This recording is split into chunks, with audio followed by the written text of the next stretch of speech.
Hello. Thank you for coming. Today's story is Where There Is Love, There Is God.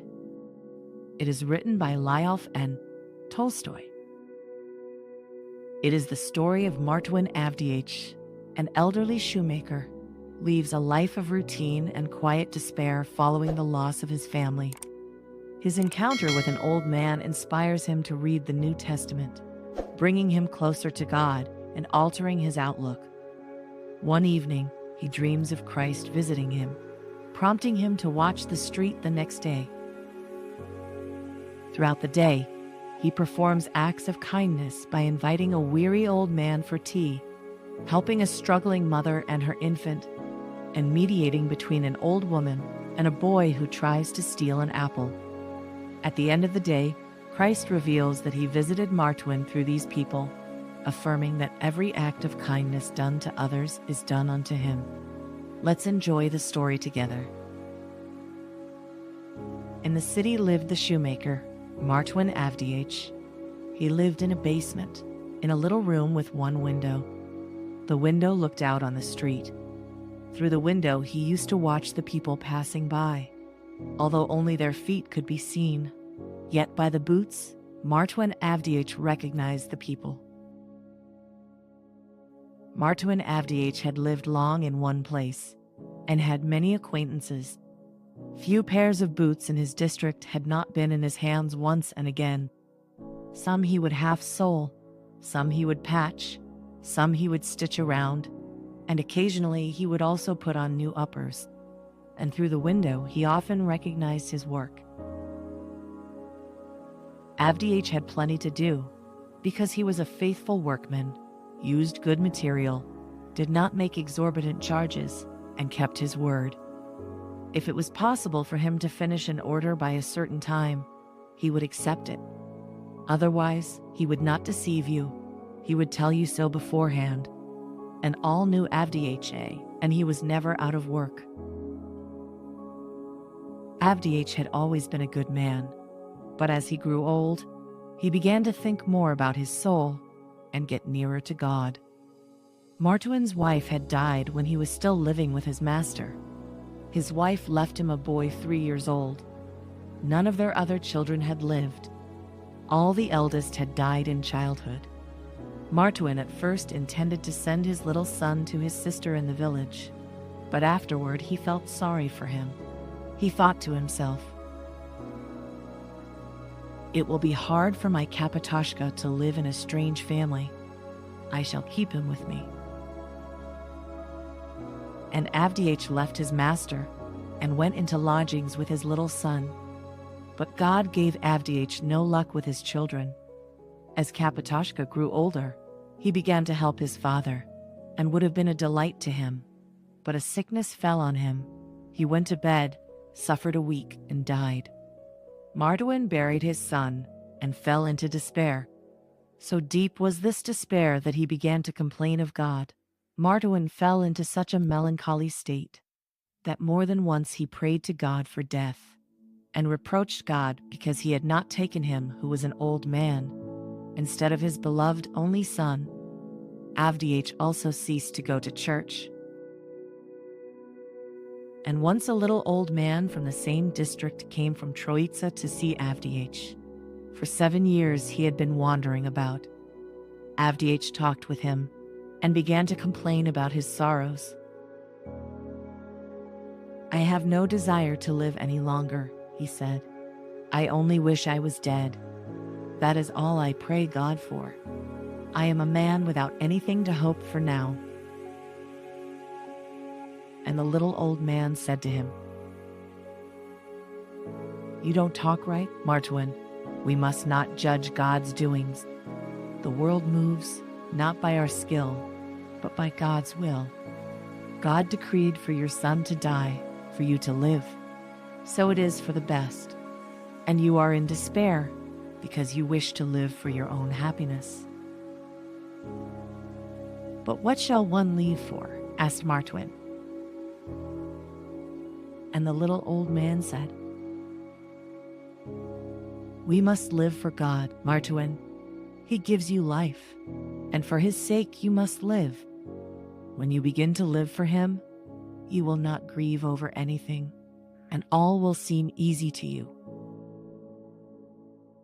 Martuin kept silent for a moment, and then said, "But how can one live for God?" And the little old man said, "Christ has taught us how to live for God. You know how to read? Buy a testament and read it. There you will learn how to live for God. Everything is explained there." And these words kindled a fire in Avdyeitch's heart, and he went that very same day, bought a New Testament in large print, and began to read.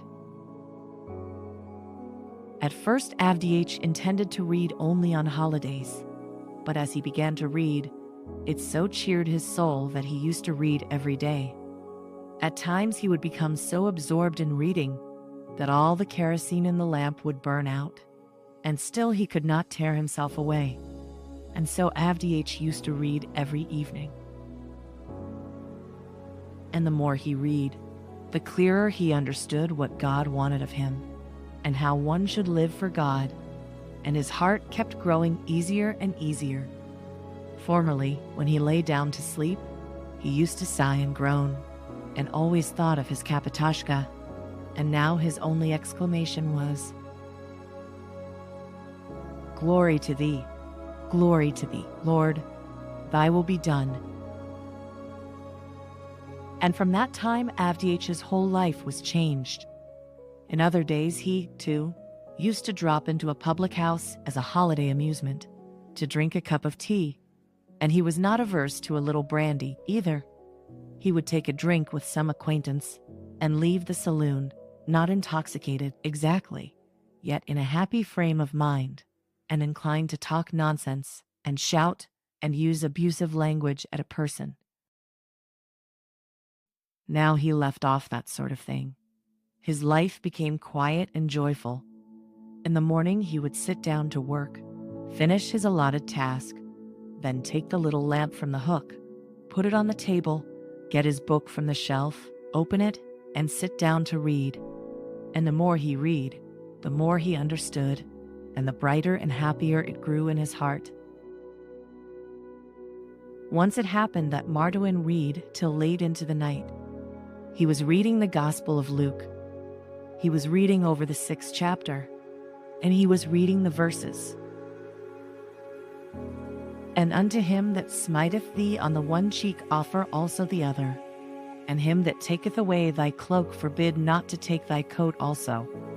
Give to every man that asketh of thee, and of him that taketh away thy goods ask them not again.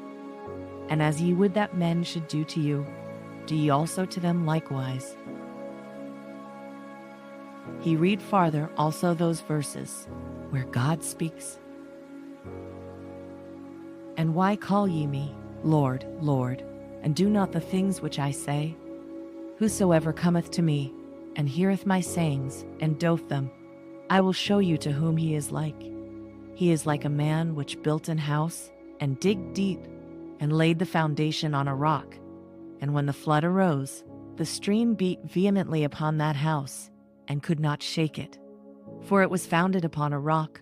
But he that heareth, and doth not, is like a man that without a foundation built an house upon the earth, against which the stream did beat vehemently, and immediately it fell, and the ruin of that house was great." Avdyeitch read these words, and joy filled his soul. He took off his spectacles, put them down on the book, leaned his elbows on the table, and became lost in thought.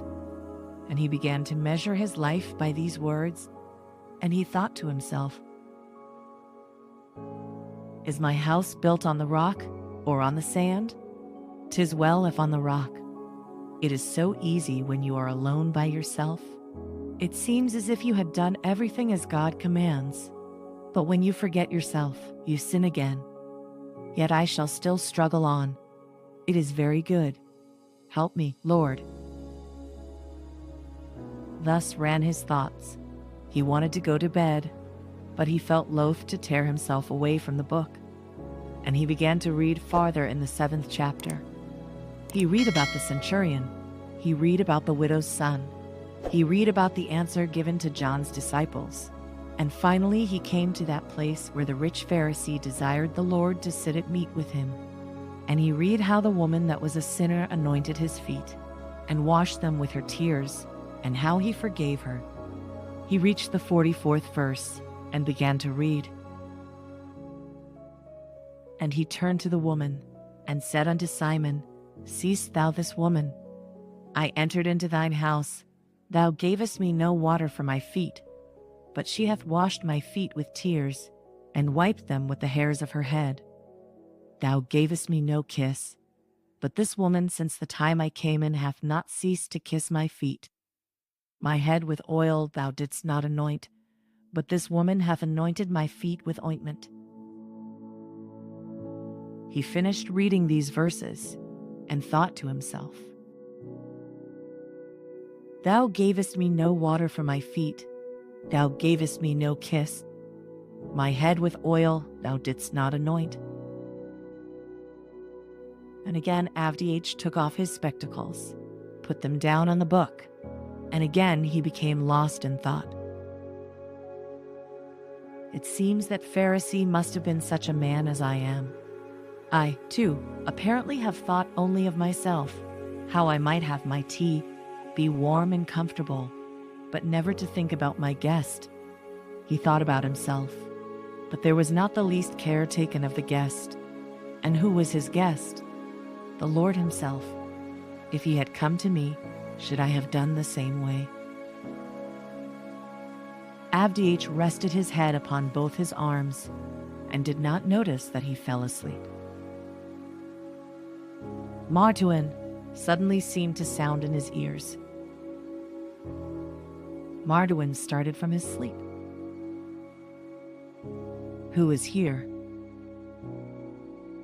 He turned around, glanced toward the door, no one.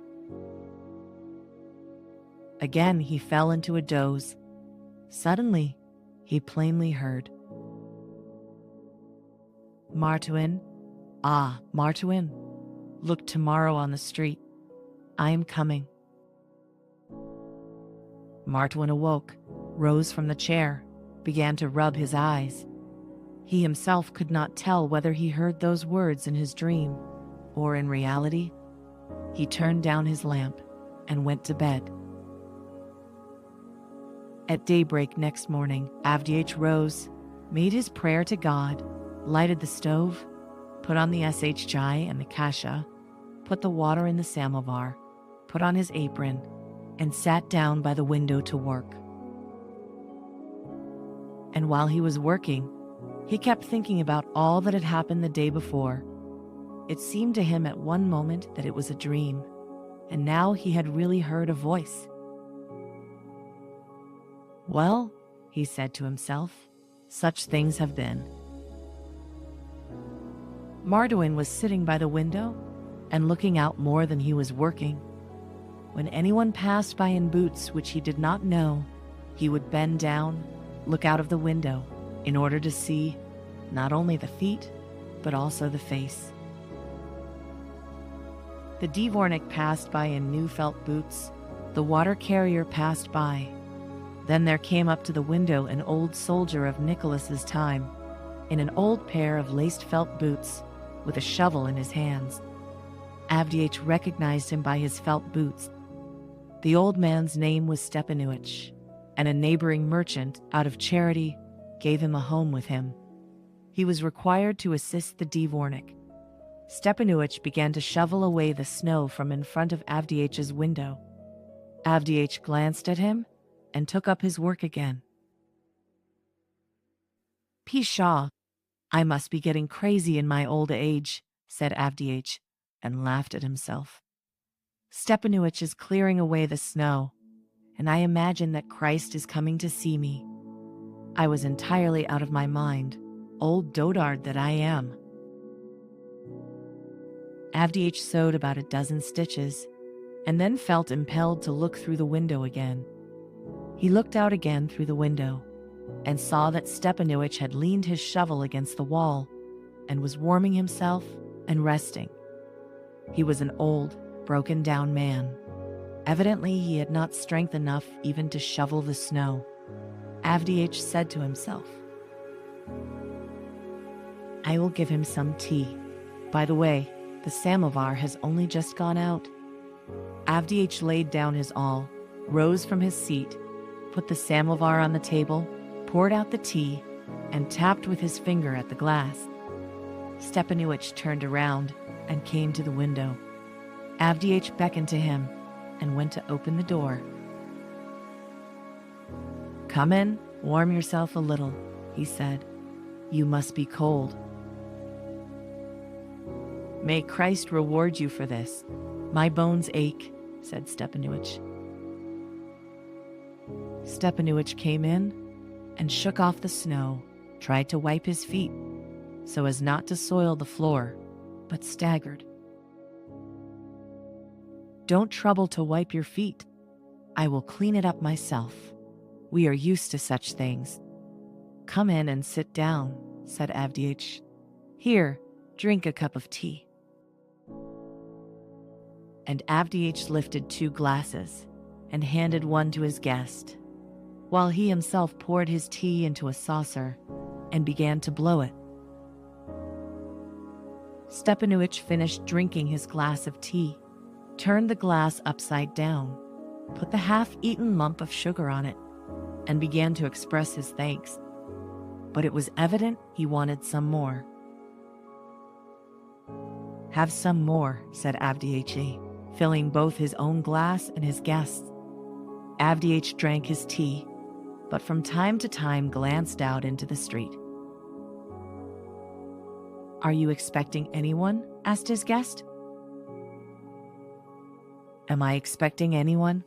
I am ashamed even to tell whom I expect. I am, and I am not, expecting someone. But one word has kindled a fire in my heart. Whether it is a dream or something else, I do not know. Don't you see, brother? I was reading yesterday the gospel about Christ the Batushka, how he suffered, how he walked on the earth. I suppose you have heard about it." "Indeed I have," replied Stepanuich. "But we are people in darkness. We can't read." "Well, now, I was reading about that very thing, how he walked on the earth. I read, how he came to the Pharisee, and the Pharisee did not treat him hospitably. Well, and so, my brother, I was reading yesterday about this very thing, and was thinking to myself how he did not receive Christ, the Batushka, with honor. Suppose, for example, he should come to me, or anyone else, I said to myself, I should not even know how to receive him, and he gave him no reception at all. Well, while I was thus thinking, I fell asleep, brother, and I heard someone call me by name. I got up. The voice, just as if someone whispered, said, "Be on the watch, I shall come tomorrow." And this happened twice. Well, would you believe it? It got into my head. I scolded myself, and yet I am expecting him, the Batushka. Stepanuich shook his head and said nothing. He finished drinking his glass of tea and put it on the side. But Avdyeitch picked up the glass again and filled it once more. "Drink some more for your good health. You see, I have an idea that when the Batushka went about on this earth, he disdained no one and had more to do with the simple people. He always went to see the simple people. He picked out his disciples more from among folk like such sinners as we are, from the working class. Said he, whoever exalts himself shall be humbled, and he who is humbled shall become exalted. Said he, you call me Lord, and, said he, I wash your feet. Whoever wishes, said he, to be the first, the same shall be a servant to all, because, said he, blessed are the poor, the humble, the kind, the generous." And Stepanuich forgot about his tea. He was an old man and easily moved to tears. He was listening, and the tears rolled down his face. Come, now, have some more tea, said Avdyeitch. But Stepanuich made the sign of the cross, thanked him, turned down his glass, and arose. Thanks to you, he says, Martuin Avdyeitch, for treating me kindly and satisfying me, soul and body. You are welcome. Come in again. Always glad to see a friend, said Avdyeitch. Stepanuich departed, and Martuin poured out the rest of the tea, drank it up, put away the dishes, and sat down again by the window to work, to stitch on a patch. He kept stitching away, and at the same time looking through the window. He was expecting Christ, and was all the while thinking of him and his deeds, and his head was filled with the different speeches of Christ. 2 soldiers passed by. One wore boots furnished by the crown, and the other one, boots that he had made. Then the master of the next house passed by in shining galoshes. Then a baker with a basket passed by. All passed by, and now there came also by the window a woman in woolen stockings and rustic bashmaks on her feet. She passed by the window and stood still near the window case. Avdyeitch looked up at her from the window and saw it was a stranger, a woman poorly clad, and with a child. She was standing by the wall with her back to the wind, trying to wrap up the child, and she had nothing to wrap it up in. The woman was dressed in shabby summer clothes, and from behind the frame, Avdyeitch could hear the child crying, and the woman trying to pacify it, but she was not able to pacify it. Avdyeitch got up, went to the door, ascended the steps, and cried, "My good woman, hey, my good woman." The woman heard him and turned around. "Why are you standing in the cold with a child? Come into my room, where it is warm. You can manage it better. Here, this way." The woman was astonished. She saw an old man in an apron, with spectacles on his nose, calling her to him. She followed him. They descended the steps and entered the room. The old man led the woman to his bed.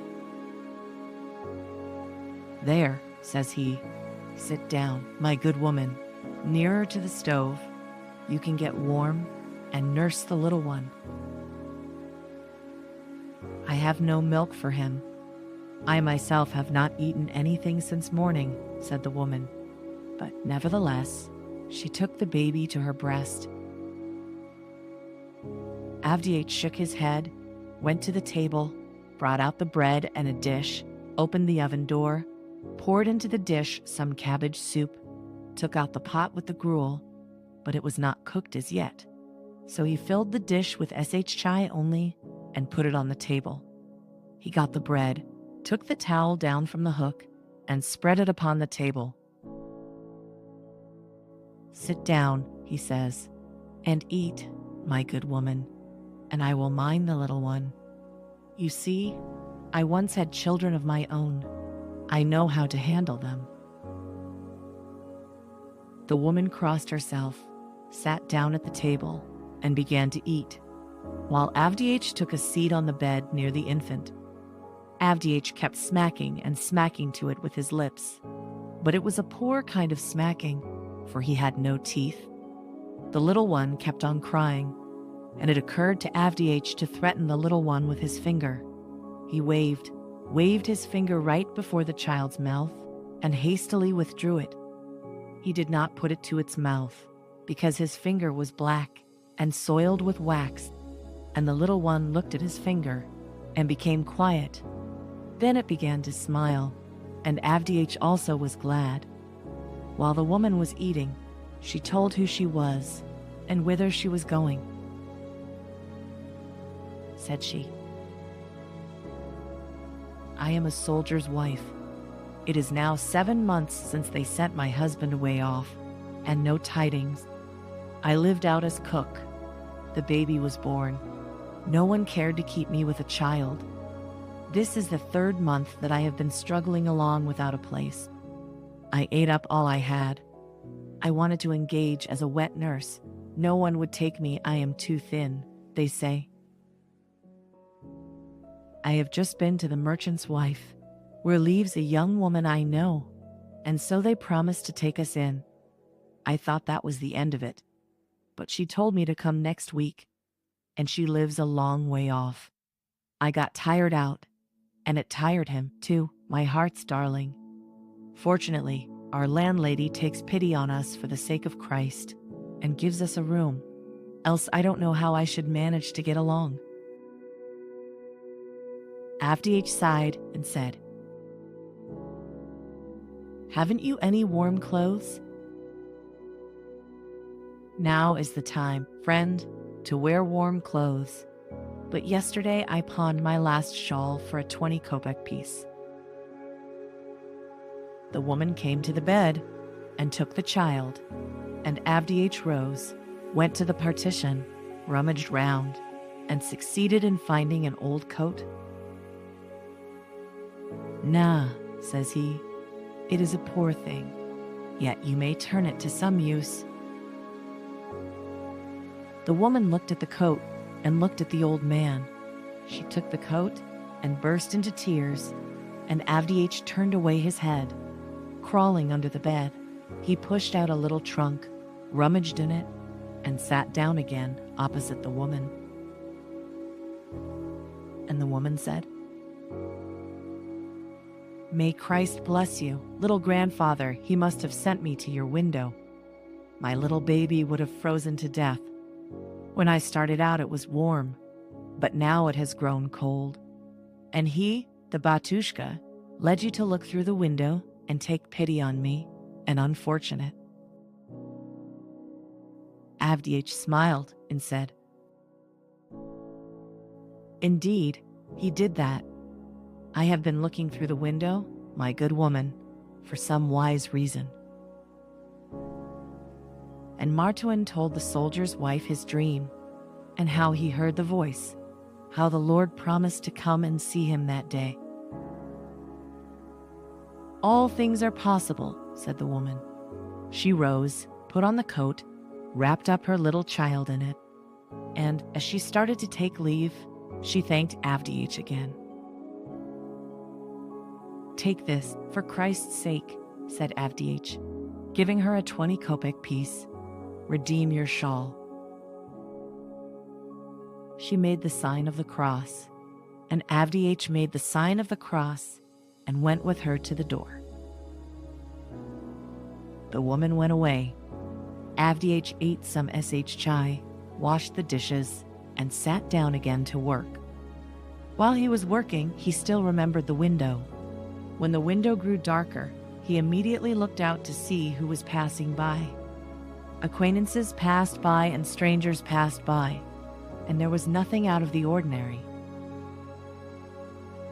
But here Avdyeitch saw that an old apple woman had stopped in front of his window.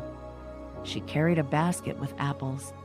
Only a few were left, as she had evidently sold them nearly all out, and over her shoulder she had a bag full of chips. She must have gathered them up in some new building and was on her way home. One could see that the bag was heavy on her shoulder. She tried to shift it to the other shoulder. So she lowered the bag on the sidewalk, stood the basket with the apples on a little post, and began to shake down the splinters in the bag.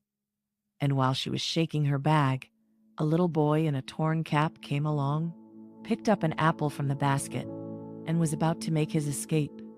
But the old woman noticed it, turned around, and caught the youngster by his sleeve. The little boy began to struggle, tried to tear himself away, but the old woman grasped him with both hands, knocked off his cap, and caught him by the hair. The little boy was screaming. The old woman was scolding. Avdyeitch lost no time in putting away his awl. He threw it upon the floor, sprang to the door. He even stumbled on the stairs and dropped his spectacles and rushed out into the street. The old woman was pulling the youngster by his hair. and was scolding and threatening to take him to the policeman. The youngster was defending himself and denying the charge. "I did not take it," he said. "What are you licking me for? Let me go." Avdyeitch tried to separate them. He took the boy by his arm and said, "Let him go, babushka. Forgive him, for Christ's sake." "I will forgive him, so that he won't forget it till the new broom grows. I am going to take the little villain to the police." Avdyeitch began to entreat the old woman. "Let him go, babushka," he said. "He will never do it again. Let him go, for Christ's sake." The old woman let him loose. The boy started to run, but Avdyeitch kept him back. "Ask the babushka's forgiveness," he said, "and don't you ever do it again. I saw you take the apple." The boy burst into tears and began to ask forgiveness. "There now, that's right, and here's an apple for you." And Avdyeitch took an apple from the basket and gave it to the boy. "I will pay you for it, babushka," he said to the old woman. "You ruin them that way, the good-for-nothings," said the old woman. "He ought to be treated so that he would remember it for a whole week." Babushka, babushka," said Avdyeitch. "That is right according to our judgment, but not according to God's. If he is to be whipped for an apple, then what ought to be done to us for our sins?" The old woman was silent. And Avdyeitch told her the parable of the master who forgave a debtor all that he owed him, and how the debtor went and began to choke one who owed him. The old woman listened, and the boy stood listening. "God has commanded us to forgive," said Avdyeitch, "else we, too, may not be forgiven. All should be forgiven, and the thoughtless especially." The old woman shook her head and sighed. "That's so," said she, "but the trouble is that they are very much spoiled." "Then we who are older must teach them," said Avdyeitch. "That's just what I say," remarked the old woman. "I myself have had 7 of them. Only 1 daughter is left." And the old woman began to relate where and how she lived with her daughter, and how many grandchildren she had. "Here," she says, "my strength is only so-so, and yet I have to work. I pity the youngsters, my grandchildren, but what nice children they are. No one gives me such a welcome as they do. Aksenka won't go to anyone but me. Babushka, dear babushka, loveliest." And the old woman grew quite sentimental. "Of course, it is a childish trick. God be with him," said she, pointing to the boy.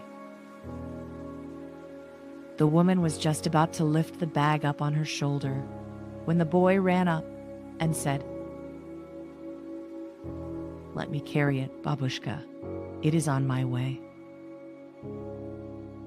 The old woman nodded her head and put the bag on the boy's back. And side by side, they passed along the street. And the old woman even forgot to ask Avdyeitch to pay for the apple. Avdyeitch stood motionless and kept gazing after them, and he heard them talking all the time as they walked away. After Avdyeitch saw them disappear, he returned to his room. He found his eyeglasses on the stairs. They were not broken. He picked up his awl and sat down to work again. After working a little while, it grew darker so that he could not see to sew. He saw the lamplighter passing by to light the street lamps. "It must be time to make a light," he said to himself. So he got his little lamp ready, hung it up, and he took himself again to his work. He had one boot already finished. He turned it around, looked at it. Well done. He put away his tools, swept off the cuttings, cleared off the bristles and ends, took the lamp, set it on the table, and took down the Gospels from the shelf. He intended to open the book at the very place where he had yesterday put a piece of leather as a mark, but it happened to open at another place, and the moment Avdyeitch opened the Testament, he recollected his last night's dream, and as soon as he remembered it, it seemed as if he heard someone stepping about behind him.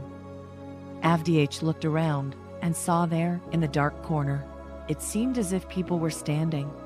He was at a loss to know who they were, and a voice whispered in his ear,